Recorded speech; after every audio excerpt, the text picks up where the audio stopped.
जय हिंद दोस्तों, त्यागी trading tips में आपका स्वागत है। दोस्तों, इस वीडियो के अंदर हम बात करने वाले हैं एक ऐसे शेयर के बारे में जिसको अभी हाल फिलहाल में आप देखेंगे, एक सप्ताह भी नहीं बीता है, लगभग 8,100 करोड़ का एक प्रोजेक्ट मिला हुआ है। ठीक है, इसके अलावा बहुत सारे प्रोजेक्ट इस कंपनी को मिले हुए हैं। कुछ खास बात है HFCL शेयर के अंदर जो कि मैं आपके सामने बताने वाला हूँ।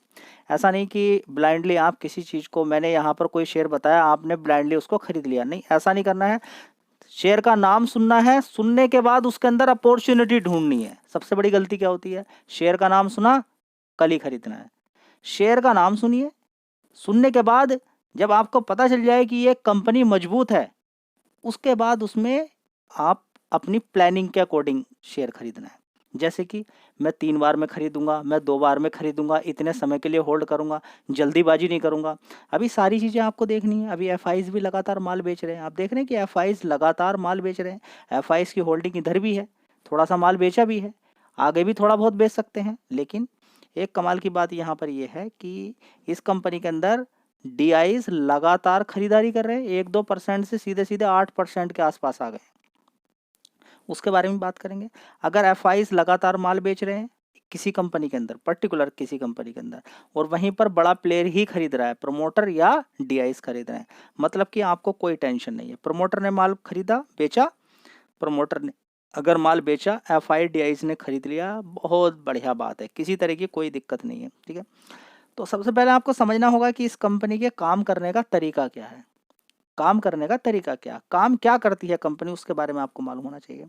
सबसे पहले देखिए, टेलीकॉम सेक्टर क्या कभी ख़त्म होने वाला है? नहीं। तो टेलीकॉम सेक्टर का काम बढ़ेगा आगे आने वाले टाइम में, जैसे जैसे नई नई बिल्डिंगें बढ़ेंगी और ज़्यादा कारोबार बढ़ेगा, पॉपुलेशन जैसे जैसे ज़्यादा बढ़ेगी तो टेलीकॉम के और ज़्यादा टावर्स लगेंगे और ज़्यादा काम बढ़ेगा। दूसरी बात, क्या ये कंपनी इंडिया के अंदर काम करती है? बिल्कुल गलत, ये विदेशों के अंदर भी कंपनी काम करती है। खासकर यूरोपियन कंट्री के अंदर ये 100 रुपये के आसपास शेयर होता था। ज़बरदस्त एक न्यूज़ आई कंपनी के अंदर कि चाइना चाइना की जो कंपनी सेम टेलीकॉम के अंदर इसी तरह का काम करती थी, यूरोपियन कंट्री ने कहा नहीं भाई, आप मत कीजिए इधर की साइड में इस काम, क्योंकि आप तो हमारे देश की कंपनियों को ही बर्बाद कर देंगे, आप तो मैनिपुलेट कर रहे हैं, आप तो सस्ते दाम पर करके लोगों को लुभा रहे हैं, यहाँ की कंपनियां तो बर्बाद हो जाएंगी।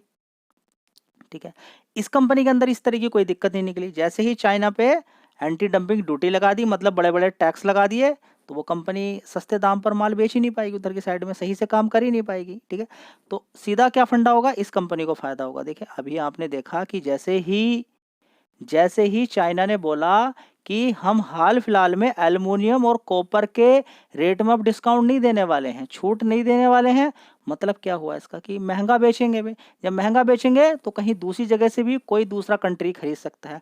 तो अभी आपने देखा नालको के अंदर कितनी ज़बरदस्त तेज़ी बनी, ज़बरदस्त तेज़ी बनी है। ठीक है, वेदांता के अंदर कितनी शानदार तेज़ी बनी, हिंडाल्को, दूसरी जो मेटल वाली कंपनी है उनके अंदर अच्छा खासा तेज़ी आपको देखने को मिली। तो एक न्यूज़ शेयर को भगा सकती है, शानदार अच्छा खासा तेज़ी दिखा सकती है। शर्त ये कि वो चीज़ें उसके अंदर होनी चाहिए, उस चीज़ की रिक्वायरमेंट होनी चाहिए। तो सारी चीज़ें यहाँ पर समझ में आ गई। चलिए, एक और इस कंपनी का बिजनेस है जो शानदार आपको समझ में आ जाना चाहिए। क्या? टेलीकॉम के साथ साथ जो कंपनी इतना बड़ा काम कर रही है वो और आपको समझ में आना चाहिए कि ये कंपनी का काम डिफेंस सेक्टर के अंदर भी दिन पे दिन बढ़ता जा रहा है। डिफेंस के अंदर भी कंपनी काम करती है। तो 2 पॉइंट ऐसे हैं जो इस शेयर को हिला सकते हैं, आगे भगा सकते हैं, आपका अच्छा पैसा बनवा सकते हैं। चलिए, सबसे पहले थोड़ा सा शेयर के अंदर हम देखते हैं किस तरह का रुझान बढ़ रहा है, किधर की तरफ ये भाग रहा है। फिलहाल तो 50 रुपये से शेयर को कवर किया था, बहुत सारे लोगों ने अच्छा खासा पैसा इस शेयर के अंदर कमाया है।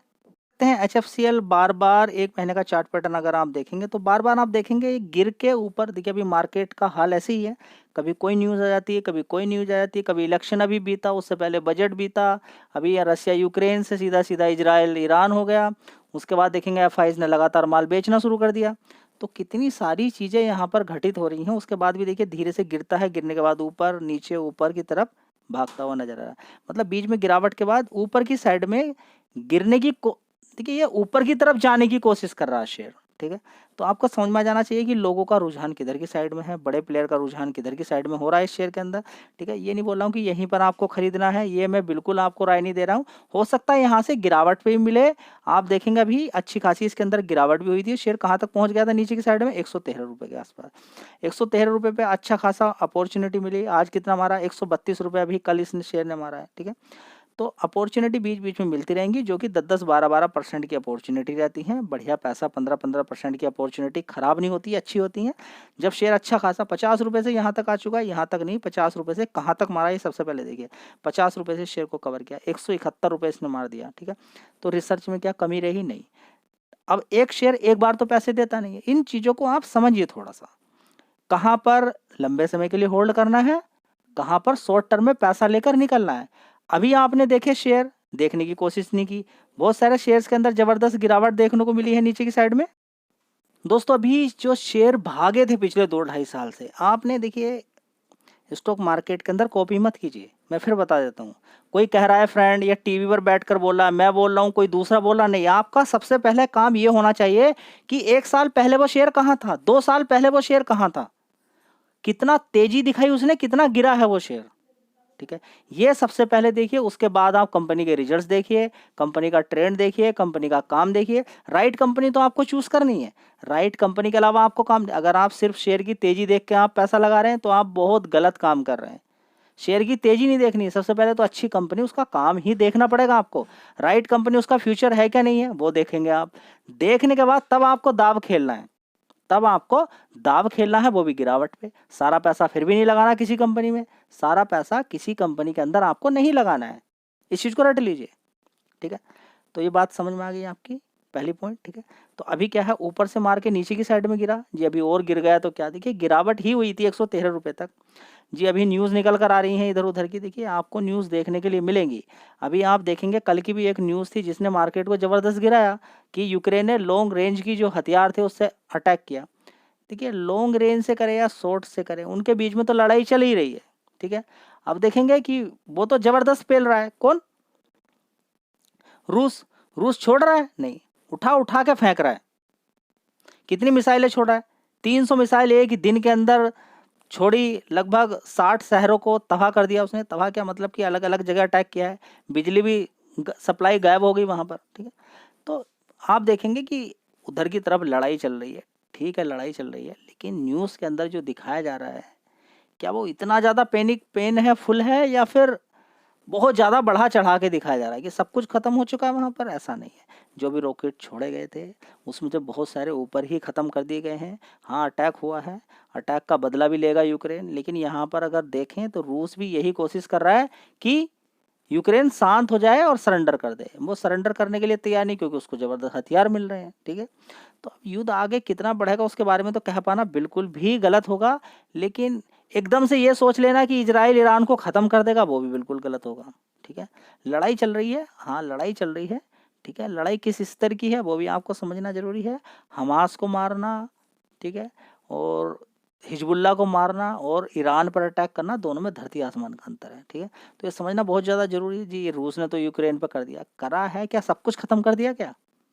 क्या बड़े बड़े हथियारों से इस्तेमाल किया क्या? ठीक है। तो सारी चीज़ें देखें जी, तबाही तो बहुत की है, हाँ नुकसान हुआ है, क्षति हुई है, बहुत बड़ा नुकसान भी देखने को मिला है, लेकिन ऐसा नहीं कि वहाँ पर सब कुछ खत्म हो चुका है, कुछ है ही नहीं, कोई बच्चा ही दिखाई नहीं दे रहा वहाँ पर, ठीक है। ये समझना ही बहुत ज़्यादा ज़रूरी है, ठीक है। तो क्या बात यहाँ पर समझ में आ रही है कि कंपनी के अंदर जान है, बढ़िया, ठीक है, लेकिन अगर आपको डर लग रहा है मार्केट के बारे में तो एक थोड़ा सा मैं आपको यहाँ पर हिंट देता हूँ। देखिए अगर कल के पूरी, देखिए अगर ग्लोबली कुछ दिक्कत परेशानी कल हुई तो ग्लोबली दिखेगी भी आपको वो। तो ग्लोबल मार्केट चलिए देखते हैं एक बार। मार्केट अगर हम देखें, अगर बहुत ज़्यादा पेन होता तो आपको लगता है कि 64 प्लस में बंद, 64 प्लस में बंद नहीं होता है। 200 पॉइंट की गिरावट हुई, जबरदस्त गिरावट देखने को मिली है। बीएसई सेंसेक्स के अंदर भी गिरावट, निफ्टी बैंक के अंदर भी गिरावट देखने को मिली है। अगर तबाही मचती है तो 5-10 मिनट के अंदर 1000 पॉइंट भी बैंक निफ्टी गिरने की पावर रखती है। बहुत ज़्यादा अगर दिक्कत परेशानी होती है मार्केट को पता चल जाता है, ठीक है। उसके बाद डाउ जोन्स के अंदर कल कितनी गिरावट हुई है, देखिए 120 पॉइंट की, तो यहाँ पर भी बहुत ज़्यादा दिक्कत हो सकती थी, ठीक है।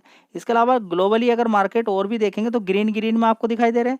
ऐसा हुआ कि कल बहुत ज़्यादा पेन हुआ और सब कुछ दिक्कत होगी, सब कुछ खत्म हो गया? नहीं, ऐसा कहीं पर भी देखने को नहीं मिल रहा है कि बहुत बड़ी गिरावट हो गई हो और सब कुछ खत्म हो गया हो, ठीक है। तो न्यूज़ आप सुनिए, बहुत अच्छी बात है, रिसर्च भी कीजिए, बीच बीच में इस तरह की न्यूज़ आपको मिलती रहेंगी, क्योंकि बड़े प्लेयर को क्या काम, कोई न्यूज़ देनी पड़ती है मार्केट को गिरावट अचानक, क्योंकि उसको पुट से पैसा कमाना, पहले कॉल से 1 मिनट में सबको ख़त्म कर देना है। देखिए आजकल लोगों के पास इतने शानदार शानदार चार्ट पैटर्न को देखने के मतलब अलग अलग एंगल से देखते हैं, 3-3 4-4 लैपटॉप लेकर बैठते हैं, उनके पास अलग अलग पैटर्न है, इस तरह से ये वाले चार्ट को देखना है, इस तरह से वे चार्ट को देखना है, ठीक है। लेकिन कोई भी चीज़ अगर बहुत फास्ट होती है तो उसको समझ में नहीं आएगा। फास्ट में सब कुछ खत्म है। अगर स्लोली स्लोली करेंगे एकदम कैच कर जाएंगे, एकदम अगर उसको लगेगा पुट मार देगा वो, सीधी सी एकदम 1 मिनट के अंदर कुछ काम होगा तो उसकी समझ में नहीं आएगा। समझ में नहीं? दिमाग काम नहीं करेगा वहां पर, सिस्टम तो काम करेगा, दिमाग काम नहीं करेगा, ठीक है। तो ये सारी चीज़ें देखने को मिलती हैं मार्केट के अंदर। फिलहाल देखिए है, लड़ाई चल रही है, आगे बढ़ भी सकती है, नहीं भी बढ़ सकती है। अगर मैं पहले से यहाँ पर देखिए, सबसे पहले आप समझिए, आप मेरे मुंह से ये सुनना चाहते हैं बस एक चीज़ में जवाब दो, खरीदे या नहीं खरीदे, वो बिल्कुल गलत है। सब कुछ बेच देंगे, वो भी बिल्कुल गलत है। मैं यहाँ पर कैसे आपको ये बता सकता हूँ कि आगे ये होने वाला है, लड़ाई बढ़ने वाली है, घटने वाली है। मैं आपको ये कैसे बता सकता हूँ कि एफआईज कल से माल बेचना बंद करने वाले हैं या और नहीं बेचेंगे या शेयर नीचे नहीं गिरेगा, ठीक है।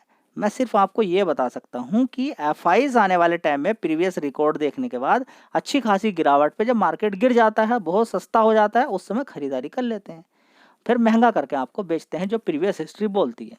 अब कुछ ऐसा तो नहीं कि नया होने वाला। हाँ, एक चीज़ है कि ज़बरदस्त तेज़ी बनी है, तो गिरावट के बाद भी उतनी तेज़ी ना बन पाए जितनी पहले बनी थी, पॉसिबल है।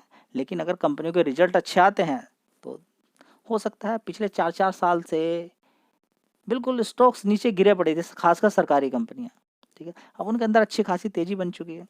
चलिए अब देख लेते हैं इस कंपनी के फंडामेंटल्स।